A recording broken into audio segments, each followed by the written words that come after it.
কুমড়ো ফুলের বড়া তো খেয়েইছেন। আজকে একটা কুমড়ো ফুলের অন্যরকম রেসিপি দেখাবো। প্রথমে কিছুটা সাদা সর্ষে শুকনো গুঁড়িয়ে নিলাম।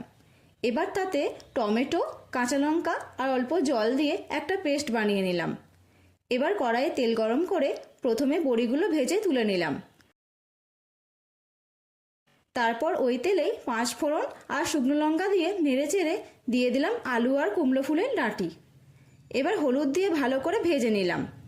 তারপর দিয়ে দিলাম মটরশুঁটি আর একটু নেড়ে দিয়ে দিলাম কুমড়ো ফুল।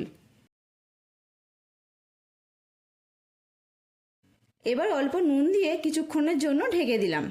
আমি কিন্তু আলাদা করে জল দেব না, কুমড়ো ফুল থেকে যে জলটা বেরোবে তাতেই রান্না হবে। কিছুক্ষণ পর ঢাকনা খুলে একটু হলুদ গুঁড়ো আর অল্প চিনি দিয়ে দিলাম।